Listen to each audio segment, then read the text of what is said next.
Montezuma Revenge is the sickest, stupidest race there is, period. There's just nothing stupider or sicker that you could do.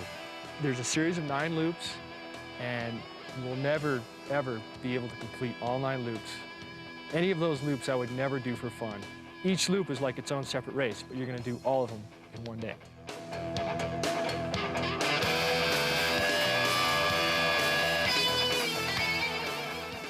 Hi, everybody, and welcome to Montezuma, Colorado, nestled at 10,400 feet above sea level and the site of the 1996 Montezuma's Revenge, a 24-hour mountain bike odyssey considered the highest and most extreme in the world, this year celebrating a decade of pain. Imagine if you were to get on your mountain bike and ride for 24 straight hours, accumulate 233 miles, cross the Continental Divide 14 times, and rack up over 34,000 vertical feet, enough to go to the top of Mount Everest and partway down. Well, that's exactly what faces our 19 competitors in the 10th annual Montezuma's Revenge. Our riders and support crews just about set for the start. Just some final equipment checks and last-minute logistics, and a huge blast from a 10-pound stick of dynamite to signal the beginning of the 24 hours of the 10th annual Montezuma's Revenge. Run-up start, very similar to the 24-hour of Le Mans, famous annual car race in the south of France.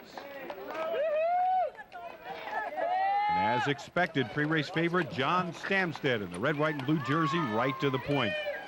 The pack will loop off the road momentarily, then back up Montezuma Main Street. For some, this tightly bunched pack will be the last they see of the eventual winner until they reach this point tomorrow at 4 p.m. at the end of this bizarre 24-hour mountain bike odyssey.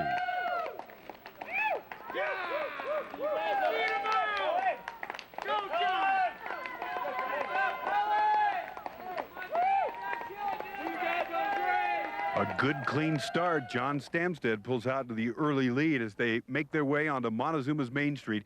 This is the first of at least 7 times that they will cross this same path before heading out onto their next loop.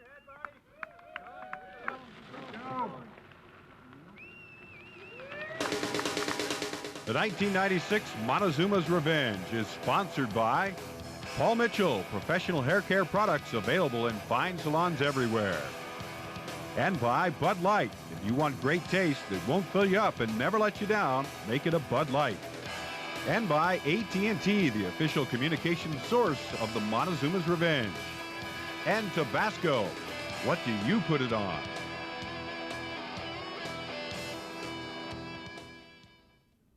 You know, we work with hairstylists every single day because hairstylists give us our direction. You should see your hairdresser daily. Creative, they're warm, they're happy people. They're very good listeners. This is what you do. You ramble on and on at a hairdresser, right? Got a problem? See your hairstylist. Who you should marry, who you shouldn't. A hairdresser can do anything. What a great job the hairstylist has. Their job is to make people look better. I couldn't do it without them. It's all about a great cut, and this gives it its style. The hills are alive with the sounds of gear and speed. From Kearsarten, Germany, the 1995 World Mountain Bike Championships. 90 minutes of scenics, hot action, and a behind-the-scenes look with the official home video, just $24.95. Join 90,000 spectators in the Black Forest for cross-country. Watch mud fly on the high-speed downhill. There's trials riding. And after dark, dual slalom. Mountain Bike Action magazine says this is a definite 5-star must-have. The official home video of the 1995 Mountain Bike World Championships. Call 1-800-727-6689 and get one.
Our first riders arriving at checkpoint number 1.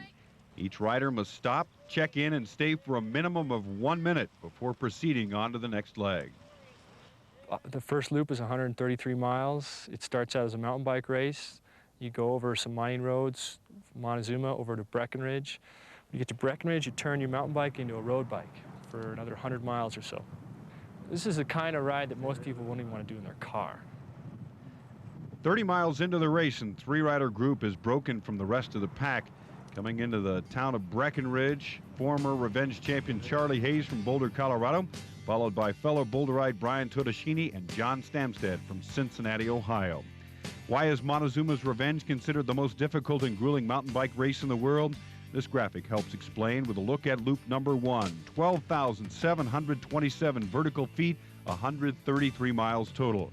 From Montezuma over Glacier Mountain to Breckenridge, then over Boreas Pass to the small town of Como, hit Highway 285 for a jaunt over Kenosha Pass to the town of Grant, then over Guanella Pass on dirt roads to Georgetown before getting back onto I-70 and Loveland Pass to Montezuma. That's loop number 1. More riders coming into checkpoint number 1. This is Gary Sweden, already 30 minutes behind the leaders. Any riders not reaching a checkpoint on loop 1 within an hour of the leader is removed or 86th from this race due to health, safety, and logistical concerns. David Pickett-Heaps picking up the pace on the uphill climb out of Breckenridge, up and out of the saddle and riding swiftly before pavement makes way for dirt road and the old railroad bed that served the gold mining camps of the mid to late 1800s. Totoshini, Hayes, and Stamstad still in close pursuit. Back down on the valley floor, Kathy Summers sets the pace in the women's division. Before the race, she pondered the reason as to why many of these riders ride this race. Experiencing 24 hours and doing the very best that you can, and taking your body, your mind, your soul, just beyond anything you've ever imagined, and seeing what happens, seeing where you come out at the end of it. Here's a guy who's seen the end of this race from the winner's perspective, pulling off the top of Boreas Pass for a quick tire change, 1993 champion and course record holder Charlie Hayes. The reason I'm riding in Montezuma's Revenge has a lot of history to it. I first saw it advertised in 1990 or 1991. I thought that looks like a really neat event. You know, it was a challenge. I knew it was going to be a challenge for myself. And since then, it's just been a progression of trying to do better and better every year. It's something here that pulls me into it, and I think that might be the case for the other riders, because anything up here says don't do it. And all year long it says don't do it, don't do it. You know how painful it is. But it's something deep inside that really brings me out every year. And I have to redeem myself from 95. 95, I bonked really hard on grays. I completed 2 laps and just felt like I let myself down, let my crew down, and put in a poor performance.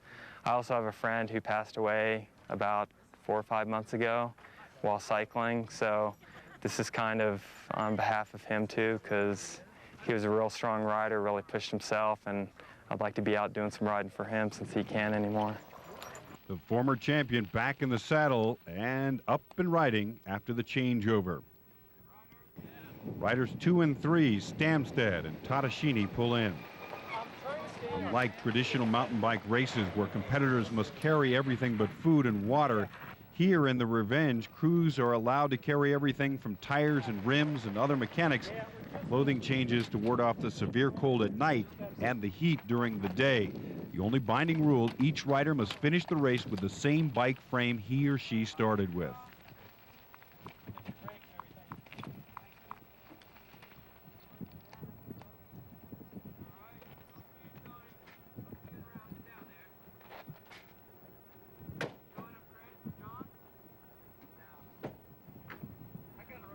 David Pickett-Heaps now in 4th place, achieves the tire changeover at the summit and continues his hot pursuit of our leaders, Hayes, Stamstad, Totoshini.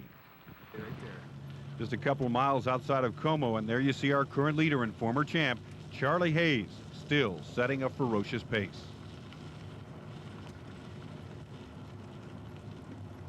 Still charging from a few miles back, John Stamstad from Cincinnati, Ohio, Brian Totoshini from Boulder. We'll be right back.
Welcome back to the 1996 Montezuma's Revenge 24-hour mountain bike race.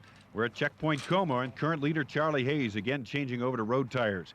Hayes with a 2-minute gap on Brian Tadashini and John Stamstad coming in, but on the changeover, Stamstad gets out first, followed closely by Hayes. Tadashini with a push from a crew member, now 2 minutes back in third place.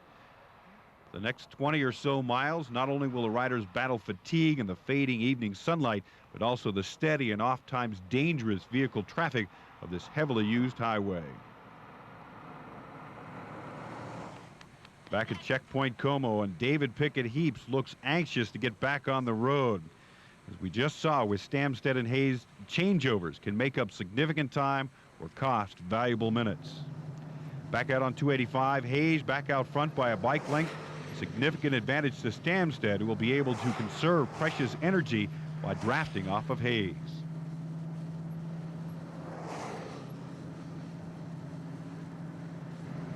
Still in the chase, 2 minutes back of the leaders, Brian Tadashini.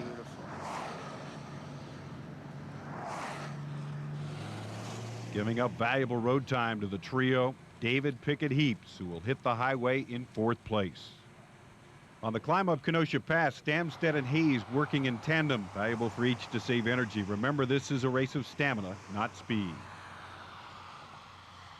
Be steady, eat right, or eat consistently. Stay hydrated, because most of this is above 10,000 feet.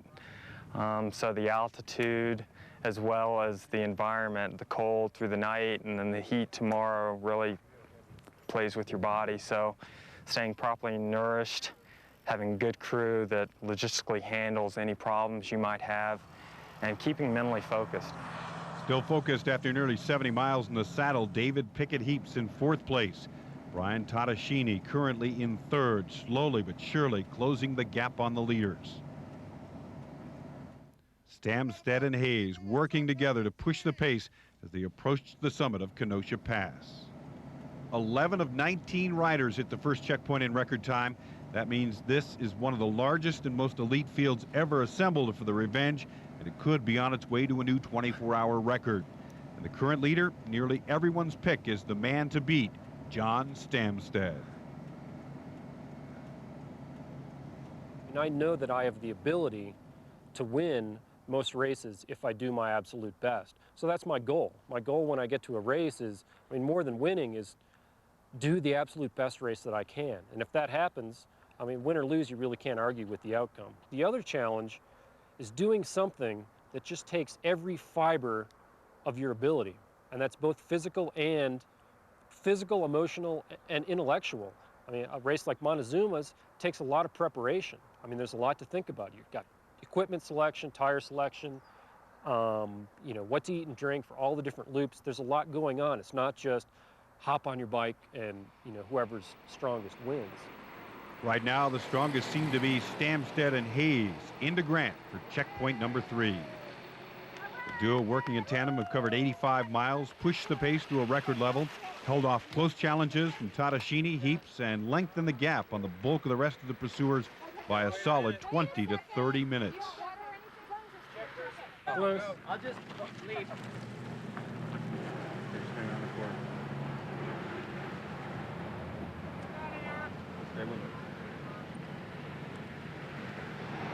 Tadashini's relentless pursuit closes the gap on the lead duo to 2 minutes.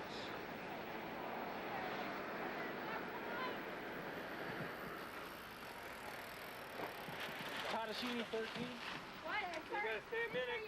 How's it going? Good.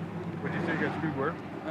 I took too much time in the transition back there, and I just couldn't catch back on. So I'm trying to do that right now. You're making up slow increments. Yeah. You're ready. Ready? 5, 4, 3, 2, 1. Go for it. A little over 1 minute back of Tadashini, David Pickett Heaps. 3 minutes now behind our leaders.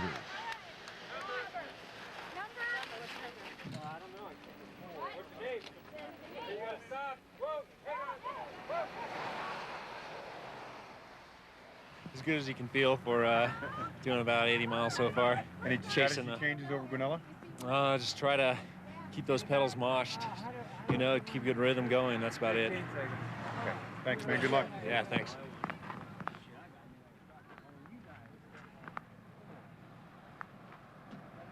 Five, 4, 3, 2, go! From deep in the heart of America, high in the Colorado Rockies on the Pacific side of the Continental Divide, this is the Montezuma's Revenge 96. We'll be right back. An awesome collection of the best crashes, crumbles, bumps, falls, and spins in all of your favorite outdoor sports. Call 1-800-721-6120 to order your very own copy of Crunch. Oh yeah, you'll get to see the most awesome ski crash ever filmed. That's 1-800-721-6120. 1-800-721-6120 for Crunch.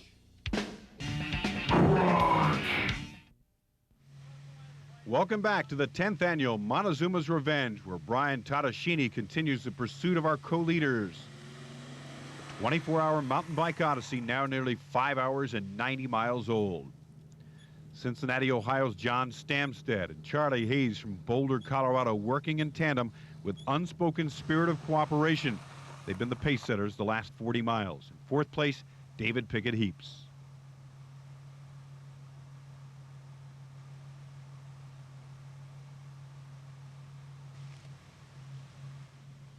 Brian Tadashini with an unscheduled pit stop. That'll put him further back of the leaders. But again, this is a race of stamina, not speed. And anything can happen over 24 hours.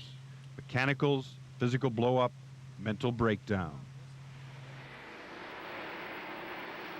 A full 1/2 hour behind the leaders, Dave Simmons pulls into Checkpoint Grant at about dusk. And he's in 5th place.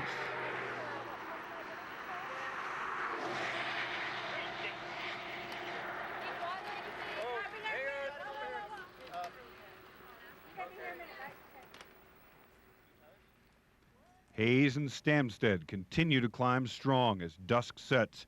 Guanella Pass, the 4th major high-altitude challenge in the past 4.5 hours.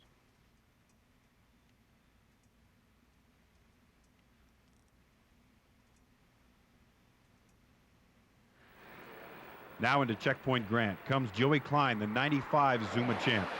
6 months overseas, but Klein is now back at altitude for only 3 weeks. Way back of the leaders, but in a similar position as last year before taking charge. Cullen Barker, last year's rookie sensation, currently in 7th place, a 1/2 hour plus behind our leaders.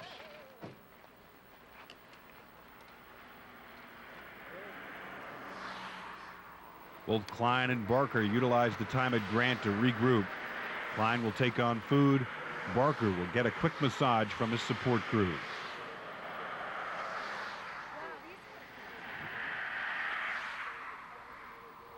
Klein back out on the road, and a quick look back as he heads out for Guanella, the 4th of 5 legs making up Loop 1. 4 hours and 15 minutes into Loop 1 of the 10th annual Montezuma's Revenge. You can see it's after dark on Guanella Pass, and 2 former champions continue to set the pace. John Stamstad from Cincinnati, Ohio, and Charlie Hayes from Boulder, Colorado, as they approach the top, have lengthened the gap between the rest of the riders. They're just about to the top here, and you can see them pull in. They'll do a quick changeover here, and then it's on down to Georgetown. This is the 4th of 6 major passes they'll do in Loop number 1. The crew for Montezuma's Revenge is key. Without a crew, I tried the first year to go without a crew and found out you just can't be competitive.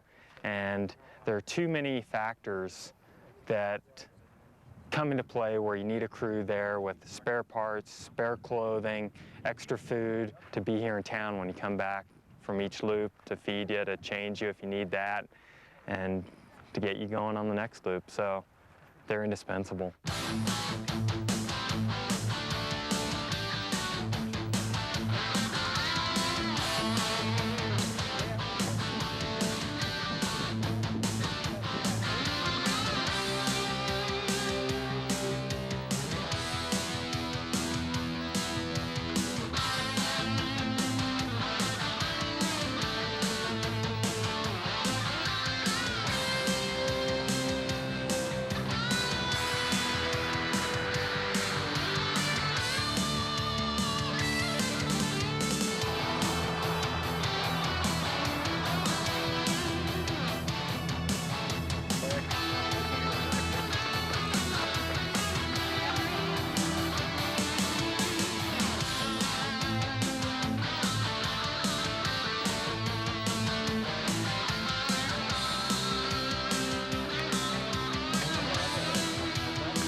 A salute to the hardworking crews of Montezuma's Revenge. And at the top of Guanella Pass, Hayes and Stamstad have regrouped.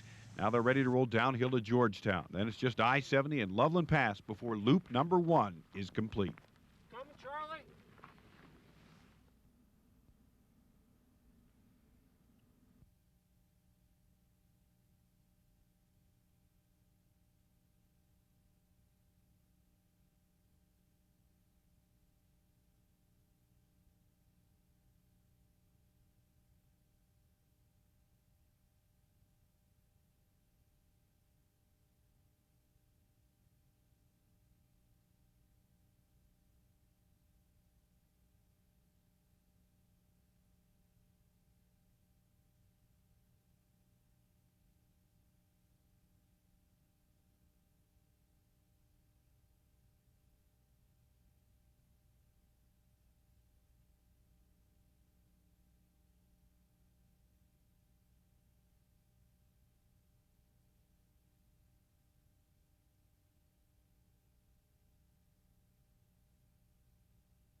It's approaching 9:45 p.m. and the 1995 Montezuma's Revenge 24-hour mountain bike race continues. At checkpoint Georgetown, co-leaders Hayes and Stamstad roll in. How you doing, John? 15. Got it. Nearly 6 hours and 100 miles already in the saddle. Still out on Guanella Pass, and Brian Tadashini's pursuit of the co-leaders has faltered. The lead now over 8 minutes in building. Hayes and Stamstad, one last tire changeover for the paved roads of Interstate 70.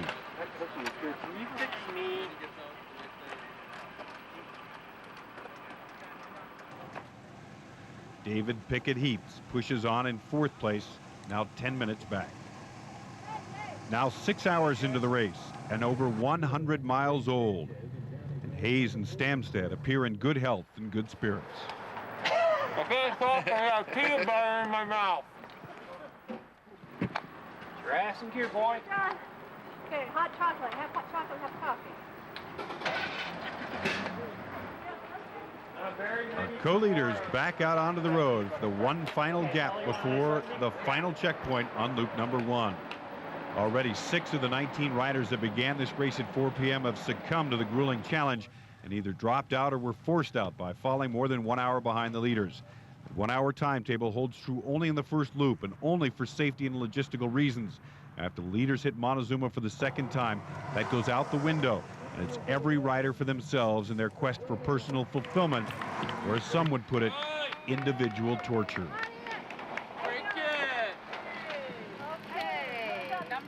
Brian Todashini rolls in to Georgetown. About 10, 15 minutes. I'm good at delegating it here. Well, I'm watching the time, you know. This is like CPR. Somebody call for help.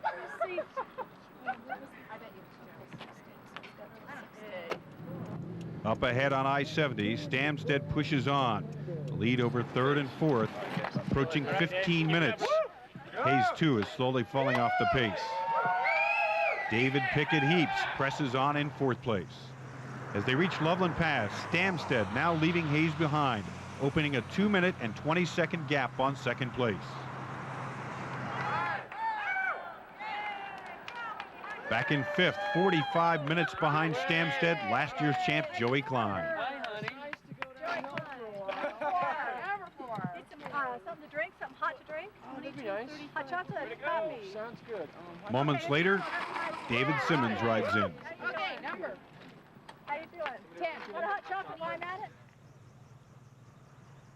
Hayes presses on in 2nd place, but is faltering badly.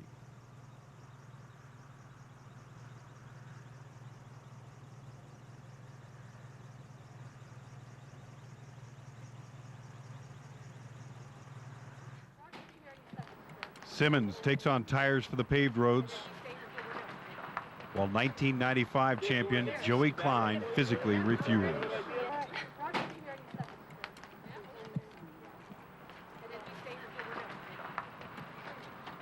I never had a car, so I just had to ride my bike to work and back to home and everything. And I had friends who were into mountain biking, and I was like, no, I don't want to do that. Sounds like work. And then I got into it, and now I do a few races, and now I'm liking it even more than skiing. How you feel, guys? Good.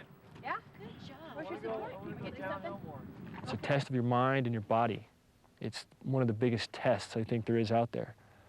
It's, you know, we do almost 28,000 vertical feet of climbing, the winners, the guys who are in the top 5, 3, and the descending is the same way. It's just super steep and loose and rocky. It's all really dangerous, and it's just one of the hardest things around.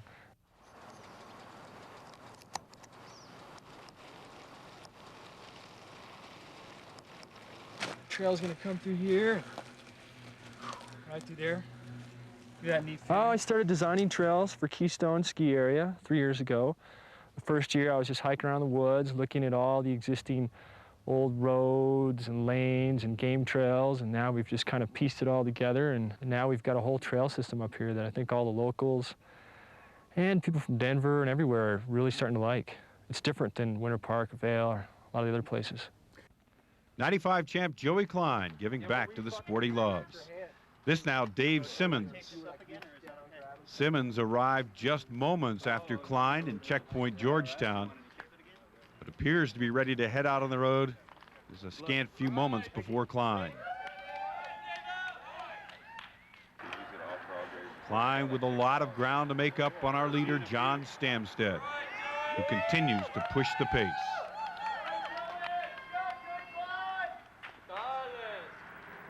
12:07 a.m. and the leader John Stamstad finally reaches Montezuma to officially finish loop number 1.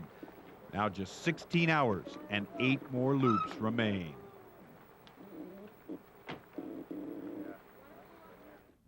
The full moon night of the 10th annual 24-hour Montezuma's Revenge mountain bike race, and our leaders after 8 hours of riding.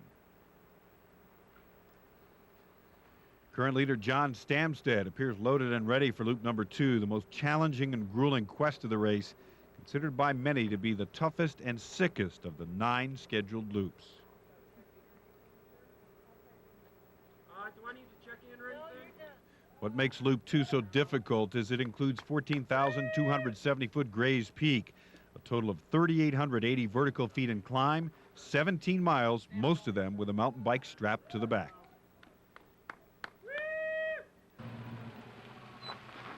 And as Stamstad heads out, leader with a commanding 37-minute lead now on Charlie Hayes in second place. Tell him. What? Say he's gone. He's on. Flashback to 1995 and the dramatic events that led to victory for Joey Klein. The turning point on snow-covered Grays Peak on the right.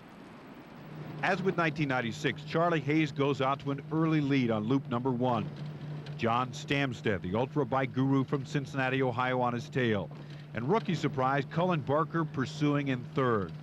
Eventual champion Joey Klein in 4th place, over an hour off the pace after loop 1. But when Klein pedaled into Montezuma to complete loop number 2, he was in the lead by half an hour. The turning point, a strategic move the other bikers not able to duplicate. I never seen anybody go so fast down a mountain before. Did he pass you or near you? Was he near you when he passed you? Dude, he flew past me.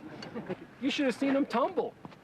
Joey? Yeah, there's this, it was a short section of snow, you know, between rocks, you know, 10, 20 yards or something. And he, like, you know, takes a couple steps, tries to digs in his heels, and then just loses it and starts sliding for it, tumbles, and, you know, smacks into the rock and catches himself on it. But, you know, if he had slid 5 feet to the right instead of straight at the rock, he would have gone all the way to the bottom. I mean, that's wanting to win pretty darn bad.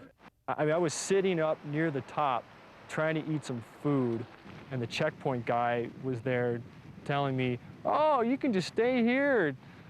John's so far back, you won. It's over. And then a minute later, we see John Stamstad one switchback away. Oh! Throw the bike on the shoulder, run over the top of the mountain, and the big guy was right behind me, and I knew he could just take it right then. The whole day I thought I'd won, and people were like, oh, you got it. Just relax, it's okay, it's over. And John Stamstad came from behind, and he was right there. 12:22 a.m. on Saturday morning. Brian Tadashini pulls into Montezuma to complete loop number 1. BT picks up a place by passing Charlie Hayes. All right. Tadashini's 13. Right here. 13. How you feeling? Good. Hayes, once the leader of this race, now appears to be suffering physically and has dropped back to 3rd.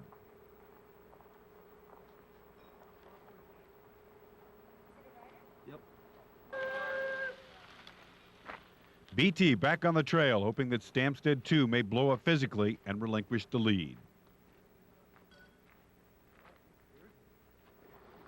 I was trying to go back to all those reasons I'd given myself as to why I wanted to do it this year. And I was trying to think about that and just trying to persevere. You know, it's called Montezuma's Revenge, and that revenge word is in there for just that reason. You know, this course is out to get you, and if you let it, it will, and it happened to me again. One-time Montezuma's Revenge champion Charlie Hayes from Boulder, Colorado, retires from the quest at 133 miles. David Pickett Heaps from Frisco, Colorado, arriving at 12:50 a.m. A chance to rehydrate. Well, actually, I gotta get my tires switched. And a chance to re-equip. David Pickett Heaps now in 3rd place, 43 minutes behind the leader, John Stamstad.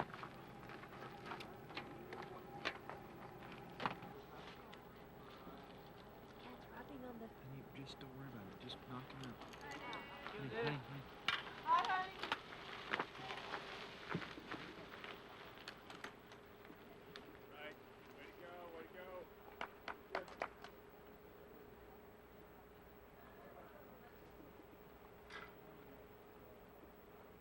Smack dab in the middle of loop number 2 for Montezuma's Revenge is 14,270-foot Grays Peak.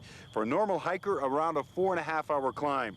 For John Stamstad, with a mountain bike strapped to his back, 3.5 hours. An all-time Montezuma's Revenge record, shattering the old mark by nearly an hour. So quick and so unexpected was his climb to the top that our camera couldn't even get there in time to catch Stamstad's summit. And as the sun rises over the Rockies, David Pickett Heaps now in 2nd place, arriving at the Grays summit an hour and 25 minutes after Stamstad. Hey, how's it going? Hey, Dan, I need that battery.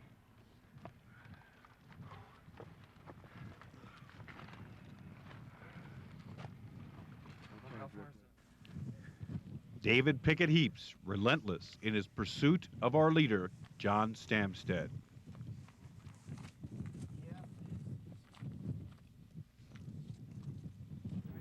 "5:29 a.m. back in Montezuma, and Stamstad is recounting his swift assault on one of Colorado's famous 14ers and readying himself for another 12 hours of riding, over an hour and a half ahead of his pursuers.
12 hours, 150 miles, and a night climb over a 14,000-foot peak. John Stamstad, the leader in the 24-hour Montezuma's Revenge. His only disappointment, a derailleur that appears to be malfunctioning. Is there a mechanic around? Shit, I don't have any cable. I rip some off my bike. I don't need it for a while. Let me do that. Should Stamstad continue to have problem with the derailleur, this could be the demon that exorcises him from Montezuma's Revenge. The sun rising over the Rockies. Stamstad heads out onto loop number 3. It'll be 13 miles, 2,224 vertical feet in elevation gain through the historic mining district of St. John and over the Continental Divide the 5th and 6th time. Estimated riding time for Stamstad, 1.5 hours.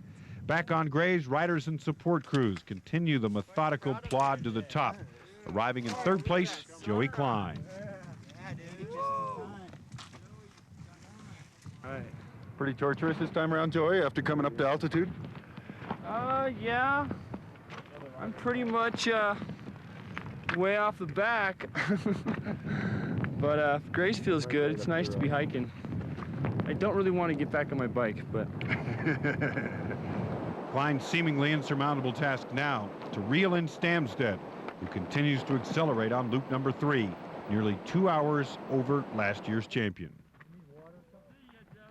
As Klein heads off, far below the summit, Grays claims a victim.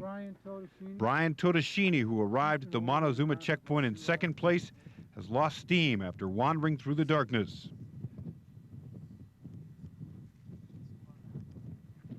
Now overtaking him to move into 4th place, David Simmons.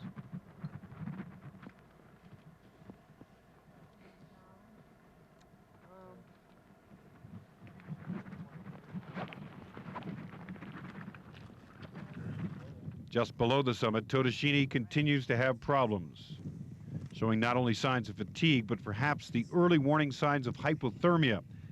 Volunteers make plans to hold him up top for food, rest, and warmth.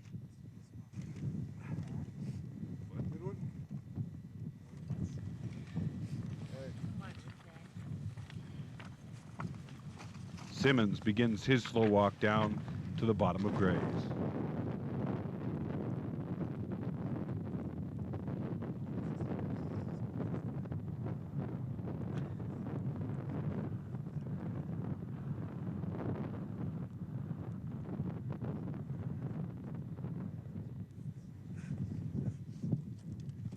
Below the summit, Totoshini continues to have his troubles.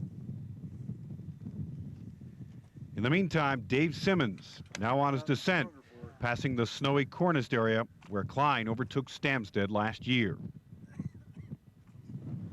Last year's Rookie of the Year, Cullen Barker, nears the top, nearly 2.5 hours behind leader John Stamstad.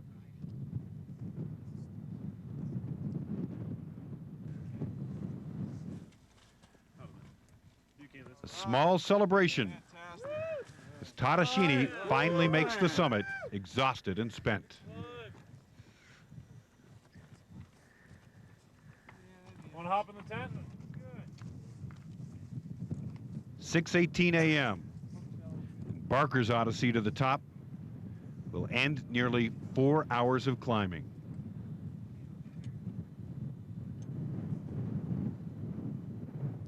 Totoshini loaded into a tent for rest.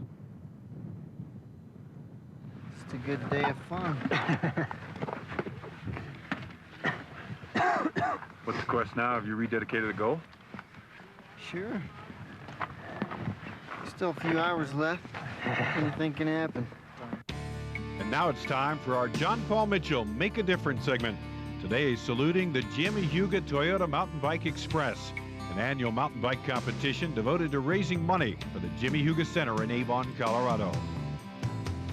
Established in 1984, the Jimmy Huga Center is a nonprofit scientific research rehabilitation center dedicated to improving the lives of people with multiple sclerosis through research and wellness programs. Founder Jimmy Huga was an Olympic bronze medalist skier in 1964, later diagnosed with MS at age 26. Emphasizing exercise, the Huga Center now conducts wellness programs for people with MS all over the country. The programs are primarily funded by the Jimmy Huga Toyota Mountain Bike Express every summer and a Ski Express in the winter. For his continued work in the MS community, John Paul Mitchell Products salutes Jimmy Huga and the Jimmy Huga Center for making a difference. More mountain bike action still to come in the 24-hour Montezuma's Revenge. We'll be right back. Where the Torturers mountain bike course continues to ravage competitors. Ryan Tadashini descending slowly after an extended stay on Grays due to extreme fatigue and hypothermia. I'm standing just below the summit of Grays Peak, 14,270 feet above sea level, and the second leg of the 1996 Montezuma's Revenge. You see behind me our first female competitor making her way to the top. Already 8 men have been here and are back out on Loop 3, Loop 4, Loop 5. John Stamstad here nearly 5.5 hours ago. Hey girl, how you feel? Oh, I'm psyched to be up here. It's a beautiful Colorado day. Yeehaw. When we saw your sweetie come by a couple hours ago, he said you were right behind and you were going to catch him. I was. I just had a hard time on this last section. I was tired. Actually, like sleepy tired. But I'm going to eat and be on my way. And I see no reason why I can't at least finish the 24 hours. A record 9 other competitors trying to do the same, including Summer's boyfriend and defending champ Joey Klein. At 7:11 a.m., he arrives back in Montezuma. It also appears Klein is being asked about the whereabouts of David Pickett Heaps. He's not reached the Montezuma checkpoint since summiting Grays. As Summer sets off, there is talk Heaps may have taken an erroneous turn into a wrong valley. Psyched to get back on my bike. 7:21 a.m. and David Simmons arrives back in Montezuma. He's now in 3rd place, behind John Stamstad, who is finishing up Loop 3, and 10 minutes behind Klein, who is just now beginning Loop number 3. Dave Simmons offering a little encouragement to Klein. The Montezuma's Revenge 96 Classic has lived up to its name. Just ask PR Director Matt Lett. Yeah, absolutely, and it's not for every mountain biker. We don't attract the average mountain bike racer to this event. We don't attract Norba racers and shorter course racers. But you're right, there's a certain extremeness to coming out and challenging a mountain or letting the mountain challenge you. 8:03 a.m. and David Pickett Heaps finally arrives back in Montezuma nearly 3 hours after summiting Grays. His early morning troubles may curtail his bid to continue. I don't know if I can go up, man. I crashed hard. Now in 5th place, Cullen Barker, another rider showing distinct signs of fatigue and mental stress.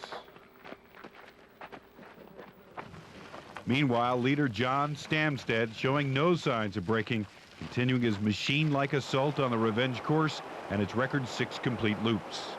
20 hours gone, and here is the current leaderboard. Stamstad just finishing Loop 5, Klein nearing the end of 4, Simmons in the middle of 4, Barker and Todd Murray both about to begin Loop 3. Only 7 of the original field of 19 remain on their mountain bikes.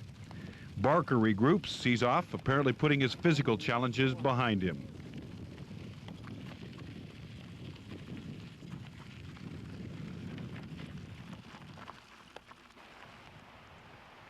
Todd Murray also taking advantage. Brian Tadashini and Heaps out, and that moves Murray right behind Barker into 5th position on loop number 3. Here's a unique sight. The leaders coming together in Montezuma. Klein coming in from loop number 4. John Stamstad out on loop number 6. Locals rooting on their hometown boy. Joey Klein from right here in the town of Montezuma. They're urged to keep on pedaling. Loop number 6 and Stamstad continues his methodical ride.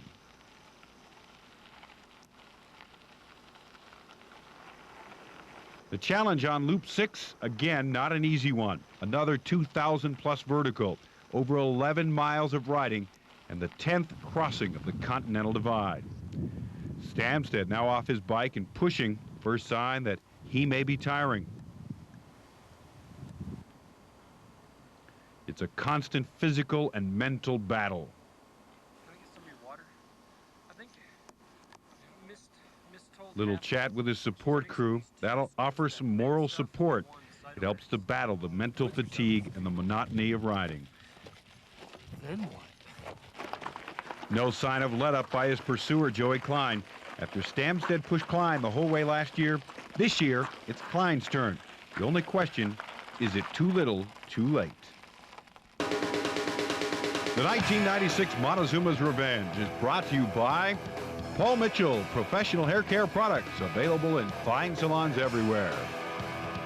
By Bud Light. If you want great taste that won't fill you up and never let you down, make it a Bud Light. AT&T, official communication source of Montezuma's Revenge. And by Tabasco brand hot pepper sauce. What do you put it on?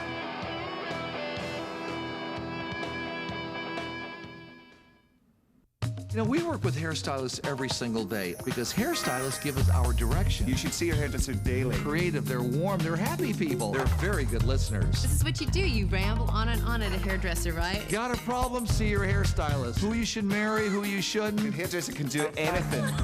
What a great job the hairstylist has. Their job is to make people look better. I couldn't do it without them. It's all about a great cut, and this gives it its style.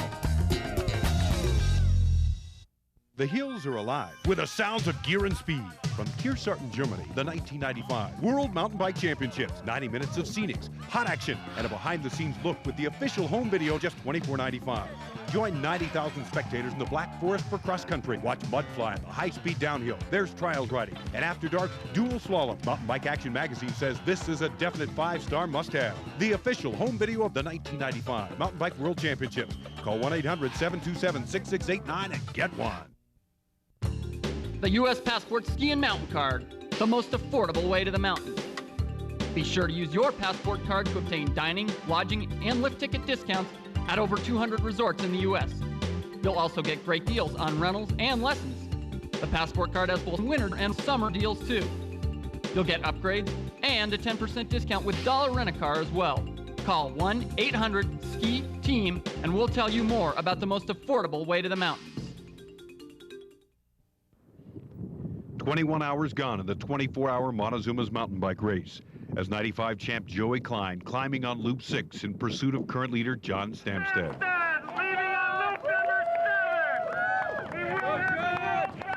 Stamstad heading out for Loop number 7 and a new world's record. The final challenge for Stamstad, Loop 7, 11 miles, 2,585 vertical feet.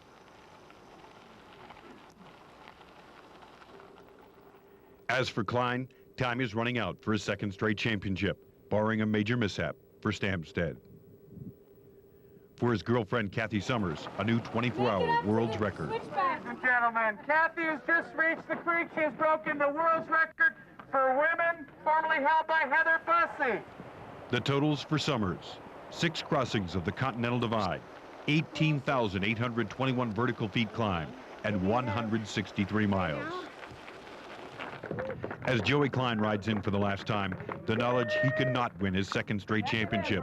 Only consolation that he too can shatter the old 24-hour record.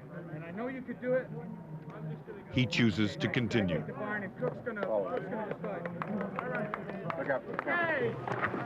For Stamstad, the new champion, the only question remaining is not how long, but how far.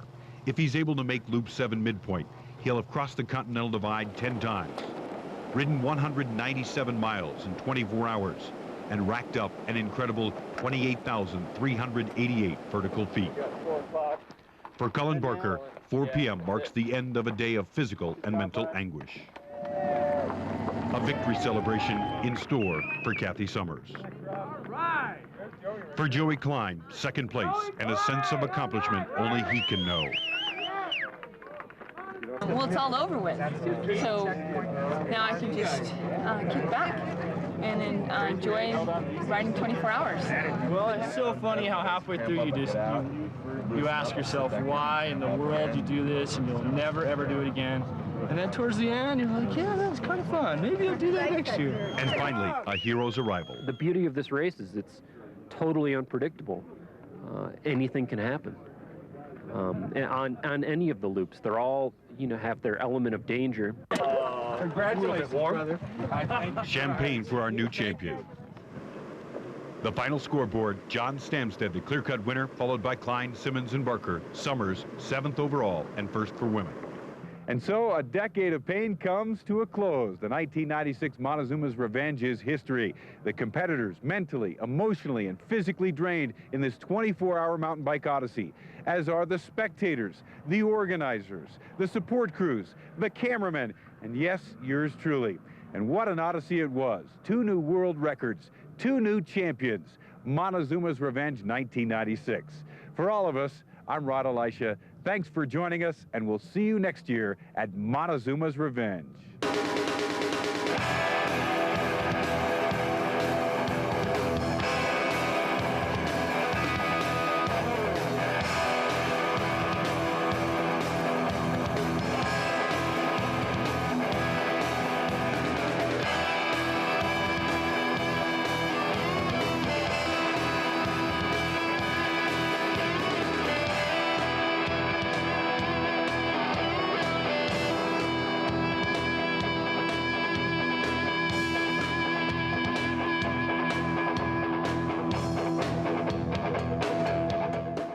I wish more people would do it just to see how far they could go. Because usually it's on a full moon night and it's beautiful and you're out there just riding with a bunch of people you don't know. And after a while you form friendships that can never be broken. It's pretty neat. I'd love everybody to go out and just give it a try and see how far they can go. And a little bit beyond. And just because everybody would feel that same Montezuma Revenge feeling of, ah! This has been another wild ride, courtesy of JSP International Video Productions, in association with TSI.